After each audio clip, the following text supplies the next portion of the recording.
अच्छा जी, अस्सलाम वालेकुम। ये हमारा पार्ट 2 है लेक्चर का।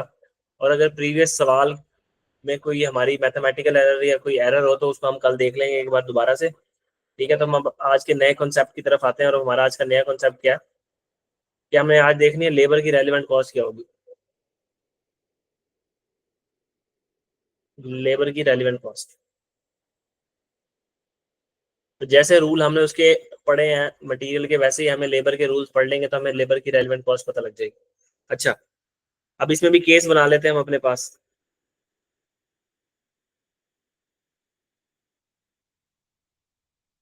केस बना लेते हैं ग्रीन कलर से। Case number 1।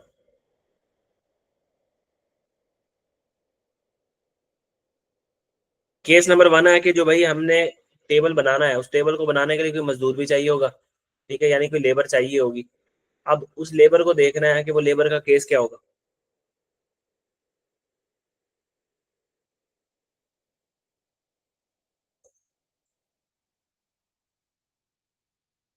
हमारी पूरी फैक्ट्री में जो बर्नर होते हैं ना,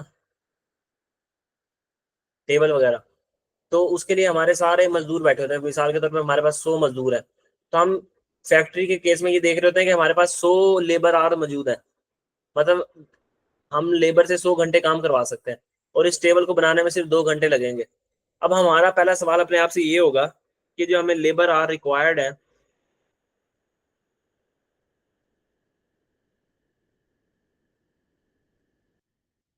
इस टेबल को बनाने के लिए 2 घंटे चाहिए।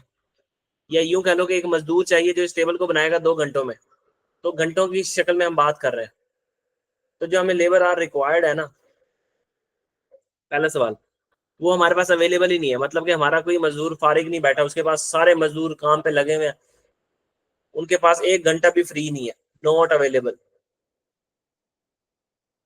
लेबर आर अवेलेबल ही नहीं है, उनके पास टाइम ही नहीं है। भाई हमारे मजदूर, हमारी फैक्ट्री बहुत अच्छी है, हमारे मजदूर काम में लगे हुए धड़ाधड़, 1 घंटा भी सेपरेट अवेलेबल नहीं है। तो हम क्या करेंगे इस केस में, क्या करना चाहिए अंदाजा। बाहर से लेबर को हायर करना पड़ेगा। क्या करेंगे। लेबर को हायर करेंगे, न्यू लेबर को बाहर से। हाँ, न्यू लेबर को हम बाहर से हायर कर लेंगे। तो हम क्या करेंगे कि हम कहेंगे कि भाई एक्सटर्नल हायरिंग कर लो, जैसे वहाँ एक्सटर्नल बाइंग करते थे, यहाँ हम एक्सटर्नल हायरिंग कर लेंगे किस चीज की, लेबर की।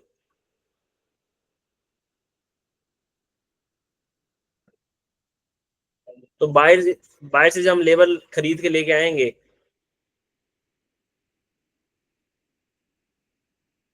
क्या पता उनको थोड़ा सा ट्रेन भी करना हो, तो एक्सटर्नल हायरिंग ऑफ लेबर जो उसकी जो कॉस्ट हमें पड़ेगी, तो वो हमारी क्या हो जाएगी, रेलिवेंट कॉस्ट।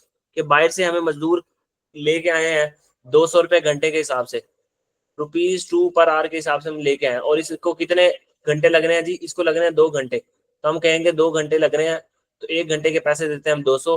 तो रेलिवेंट कॉस्ट हो जाएगी 400।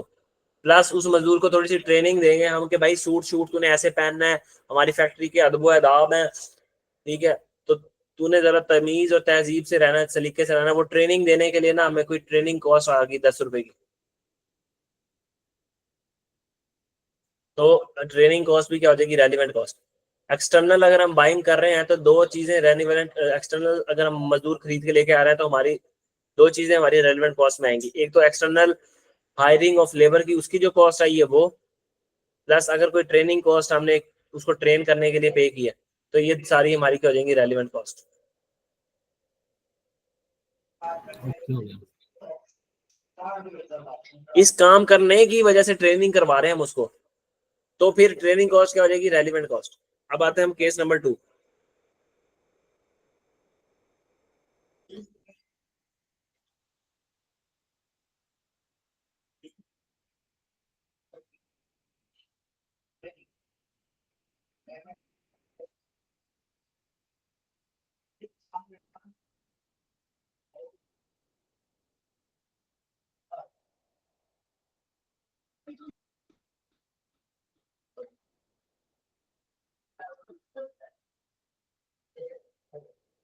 जो लेबर हमें चाहिए, the labour which is required, उसमें दो सीन है।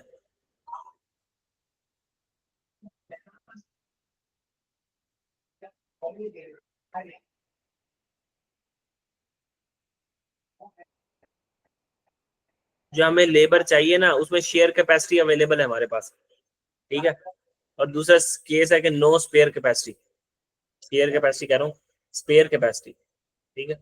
स्पेयर कैपेसिटी का मतलब है हमारे मजदूर हमारे पास बैठे हैं, हमारे पास 100 घंटे हैं अवेलेबल, 100 घंटे समझ लो अवेलेबल है। इसमें से हमारे मजदूर टोटल 80 घंटे काम करते हैं, तो 20 घंटे फ्री है, 20 घंटे क्या है फ्री, वो 20 घंटे फ्री बैठते हैं और 80 घंटे काम करते हैं, टोटल घंटे हमारे पास है 100 घंटे। तो अगर हमें ये ऑर्डर आता है और हमारे पास स्पेयर कैपेसिटी पड़ी है मजदूरों की काम करने की, तो हमारे लिए रेलिवेंट कॉस्ट क्या होगी?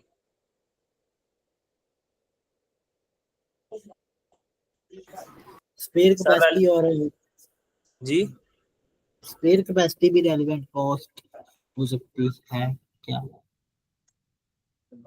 मैंने कहा कि मुझे ना ये टेबल बनाना है, इस टेबल को बनाने के लिए ना 2 घंटे लगेंगे, और मेरे पास पहले मजदूर है, वो मजदूर को मैं 1 घंटे की तनख्वाह देता हूँ 100 रुपया, 2 घंटों की तनख्वाह दूंगा 200। वो पहले से ही बैठा हुआ है मेरे पास, वेला बैठा हुआ है, वेला बैठा हुआ है, मेरे पास स्पेयर कैपेसिटी अवेलेबल है, वो वेला बैठ के मक्खियां मार रहा है। तो ये ऑर्डर आया, मैंने कहा यार इस मजदूर से बनवा लेता हूं मैं, तो क्या रेलिवेंट कॉस्ट होगी? 100 रुपीज ही होगी, है वही रेट होगा जो दे रहे हैं हम उसे। इसमें जीरो रेलिवेंट कॉस्ट होगी आपकी। वो क्यों? मैंने कहा था इस काम के करने की वजह से जो खर्चा हो ना वो रेलिवेंट कॉस्ट होती है। अब मैं ये मेरे मजदूर 20 घंटे वेले बैठे हैं, तो मैं उसको कहूंगा भाई तू यहाँ वेला बैठा है, वहां जाके ये ऑर्डर आया, ये ऑर्डर बना के दे मुझे, ये आप 20 घंटे उसको की। फारिग स्पेयर कैपेसिटी के भी पैसे दे रहे हैं? जी हम उसको स्पेयर कैपेसिटी के भी पैसे दे रहे हैं, वेला इसलिए तो बैठा हुआ है वो,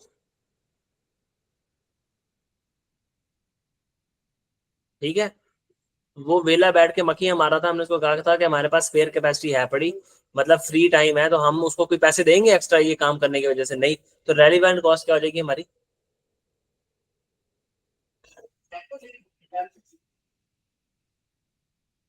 अगर स्पेयर कैपेसिटी नहीं है तो 3 काम हो सकते हैं। पहला, इसको गौर से समझना जरा,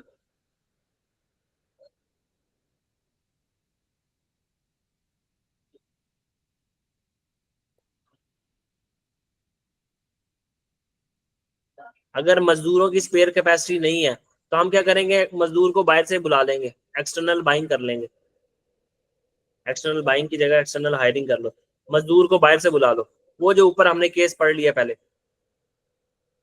सही होगा। ठीक है। अगर हम मजदूर को एक्सटर्नली हायर कर लेंगे तो हम क्या करेंगे कि भाई हायरिंग की जो कॉस्ट है, कितने का हायर कर रहे हो तुम उसको, प्लस उसको कोई ट्रेनिंग दिलवानी पड़ेगी तो ट्रेनिंग की कॉस्ट, ठीक है। दूसरा ऑप्शन ये है कि अगर आपके पास स्पेयर कैपेसिटी अवेलेबल नहीं है तो एक मजदूर मजदूर है, वो काम कर रहा है आपके पास 8 घंटे, आप उसको कहो यार एक ऑर्डर आया है, तू ओवर टाइम लगाना है, तूने ओवर टाइम लगा के ये काम तो कर दे प्लीज। वो कहेगा सर ओवर टाइम लगा देता हूँ मैं, ठीक है, जो मैंने 8 घंटे काम करना है ना उसके बाद मैं 2 घंटे निकाल के टेबल भी बना दूंगा, ओवर टाइम लगा दूंगा।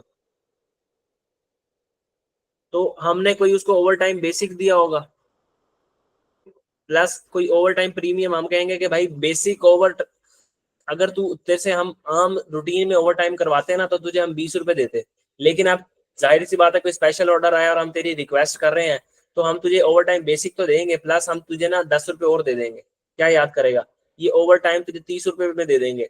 तो बेसिक तो हम उसको देंगे क्योंकि ओवर टाइम लगवा रहे हैं, ये काम करने की वजह से वो ओवर टाइम लगा रहा है।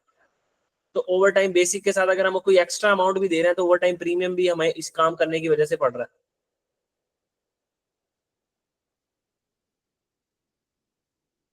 ठीक है। ठीक है। ऑप्शन नंबर 3 वो कहे सर आपके सामने है, इतना काम है फैक्ट्री के अंदर, मेरे पास ओवर टाइम लगाने का टाइम है सही, मैं कैसे ओवर टाइम लगाऊं, मैं ओवर टाइम लगा ही नहीं सकता। हमने कहा यार मेरी बात सुन, ये टेबल ना हमारे जो ससुराल से रिक्वेस्ट आई है, ये टेबल बना दो, तो बेशक फैक्ट्री को आग लग जाए ये टेबल तो बनवाना ही पड़ेगा हमें अब, तो और कारीगर बंदा तू है सिर्फ। तो उसने कहा सर जो मैं काम कर रहा हूँ वो छोड़ दूं, आपके ससुराल से अगर ऑर्डर आया तो क्या मैं टेबल बना दूं? हमने कहा हाँ यार, हमारा ससुराल हमारे लिए सबसे पहले है। तो भाई हमने उसको डाइवर्ट कर दिया। हमने कहा यार, जो ये तू काम कर रहा है ना बैठ के, ये जो चेयर्स बना रहा है, ये चेयर्स बना रहा है बैठ के, यहाँ से छोड़ चेयर्स को और यहाँ आके ना तो टेबल बना, छोड़ वो काम। तो अब वो जब चेयर नहीं बनाएगा तो मुझे यह नुकसान होगा चेयर ना बनने की वजह से। ऐसे है कि नहीं है? ऐसे ही है। तो जब मुझे चेयर ना बनने की वजह से नुकसान होगा, तो वो नुकसान किस वजह से हो रहा है? ये टेबल बनाने की वजह से। तो वो जो नुकसान है यहाँ पे क्या बन जाएगा? रेलिवेंट कॉस्ट बन जाएगा। जी। तो मतलब मैं वहां पे जो कंट्रीब्यूशन कमा रहा हूँ ना,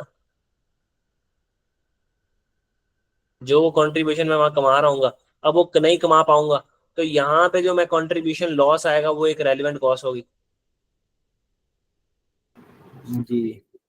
ठीक है। प्लस इस काम पे आने की वजह से हो सकता है मैं उसका रेट बढ़ा दूं, उसको कहूँ कि भाई वो काम छोड़ के जब तू यहाँ आएगा तो मैं तुझे यहाँ पे घंटे का हिसाब ज्यादा दूंगा। अगर तो वहां भी आप उसको 10 रुपए दे रहे थे, यहाँ भी 10 ही दे रहे हो, तो फिर ऑर्ली रेट आपका नहीं आएगा। लेकिन अगर वहां 10 दे रहे थे, यहाँ पे आ रहे हो और उसको आप दे रहे हो 12 रुपए, तो 2 रुपए आपका इस काम की वजह से आ रहा है। प्लस जो कंट्रीब्यूशन लॉस वहां हो गया। अब वो चेयर नहीं बनेगी, बनेगी नहीं तो बिकेगी नहीं। या ऐसे समझो, देखो यहाँ पे जब वो काम नहीं करेगा, वो बंदा, तो यहाँ काम नहीं करेगा तो हम यहाँ उसको पैसे देंगे? नहीं देंगे। तो जब यहाँ पैसे नहीं देंगे तो यहाँ आके वो हमसे बेसिक तनख्वाह तो लेगा कि भाई इस टेबल को बनाने की बेसिक तनख्वाह ये है, प्लस वो ना बनाने का नुकसान भी इसी की वजह से हुआ है, तो वो भी ऐड कर दिया हमने। और अगर ना समझ आई हो बात, तो बस फिर आखिरी बात यही है कि भाई याद कर लेना। अब हमने पता है क्या करना है? अक्लमंद बंदा सिर्फ ये देखेगा कि एक हमारे पास टेबल बनाने का ऑर्डर आया, अगर हम बाहर से मजदूर लेके आए और बाहर से मजदूर से काम करवाएं तो वो टेबल 100 रुपए में बनेगा, यही टेबल।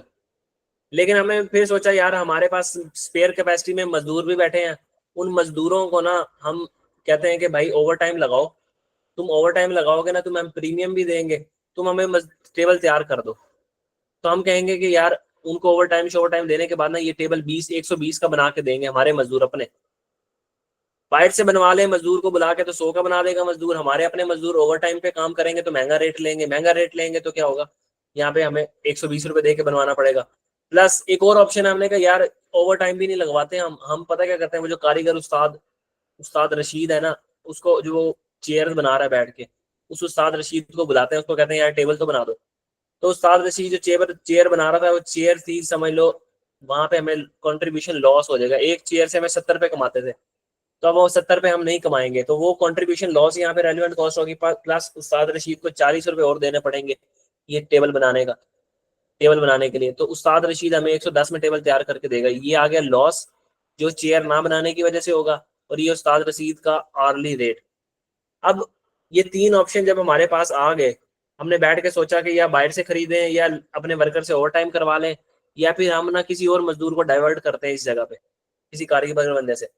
तो आपका दिल क्या कहता है, कौन सी कॉस्ट लेनी चाहिए?